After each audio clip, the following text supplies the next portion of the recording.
اللہ اللہ اللہ اللہ فبأي آلاء ربكما تكذبان۔ نبی علیہ الصلوۃ والسلام نے ارشاد فرمایا کہ جو شخص دنیا میں دوسروں کی غلطی کو جتنا جلدی معاف کرنے والا ہوگا، اللہ قیامت کے دن اس کی غلطیوں کو اتنا جلدی معاف فرما دیں گے۔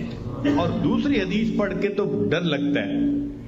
نبی علیہ السلام نے فرمایا کہ اگر کوئی بندہ دوسرے سے غلطی کی معافی مانگے اور فرمایا کہ اگلا کہے میں معاف نہیں کرتا، نبی علیہ السلام نے فرمایا یہ جو کہہ رہا ہے نا میں معاف نہیں کرتا، یہ قیامت کے دن میرے سامنے حوض کوثر پہ حاضر نہ ہو۔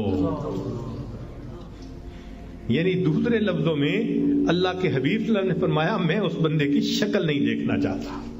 آج تو یہ حال، خاوند بیوی کی غلطی کو معاف نہیں کرتا، بیوی خاوند کی غلطی کو معاف نہیں کرتی۔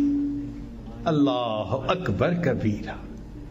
سوچئے تو صحیح ہمارے دل کی حالت کس قدر بری ہو چکی ہے، اپنوں کو معاف نہیں کرتے۔ ایک بزرگ تھے، حج کے سفر پر گئے، ان کے ہاتھ میں ایک تھیلا تھا، اس میں ان کے پیسے بھی تھے، سارا کچھ تھا۔ ایک نوجوان آیا اور اس نے جلدی سے دوڑتے ہوئے جو ہمیانی ان سے چھینی اور چھین کے بھاگ گیا۔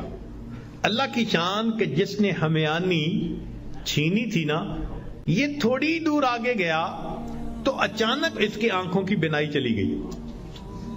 کئی دفعہ ہوتا ہے نا بیٹھا ہوا آدمی اٹھے تو آنکھوں میں اندھیرا آ جاتا ہے، تو اس کی بھی ایسی حالت ہوئی کہ اس کی آنکھوں میں اندھیرا، بینائی چلی گئی۔ لو جی، اس نوجوان نے تو رونا شروع کر دیا۔ لوگوں نے پوچھا کیوں روتے ہو؟ کہنے لگا کہ میں نے ایک بندے کا تھیلا چھینا، پیسے چھینے، مجھے لگتا ہے اس نے بد دعا کی، اللہ نے میری بینائی چھین لی۔ ان کا بھئی وہ بندے وہ کہاں ہے؟ کہنے لگا فلاں حجام کی دکان کے قریب۔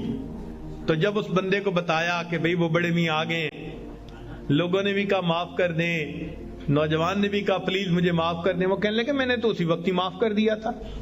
وہ کہیں جی یہ آپ کے سارے پیسے لے کے بھاگ گیا اور آپ کہتے ہیں میں نے اسی وقت معاف کر دیا تھا۔ وہ کہنے لگے ہاں مجھے خیال آیا تھا جس کی وجہ سے میں نے اسی وقت معاف کر دیا تھا۔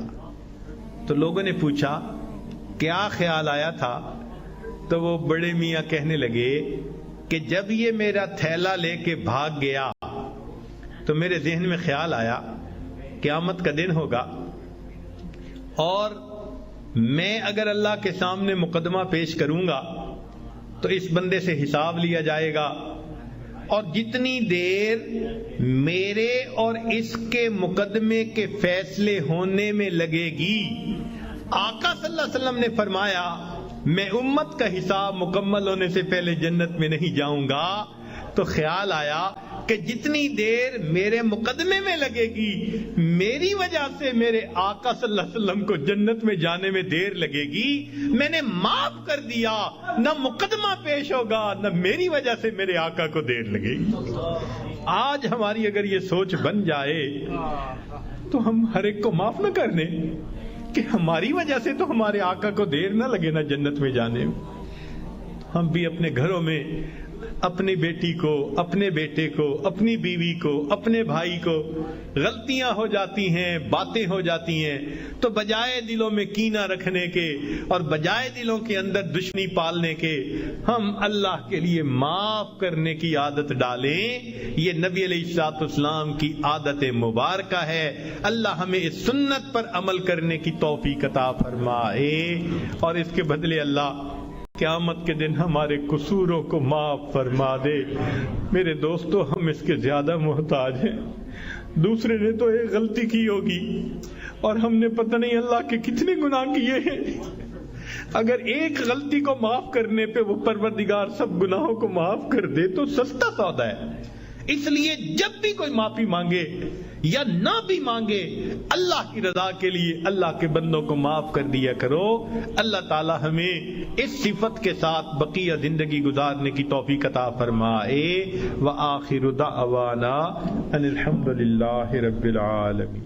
لا الہ الا اللہ لا الہ الا اللہ لا الہ الا اللہ لا الہ الا اللہ لا الہ الا اللہ لا الہ الا اللہ لا الہ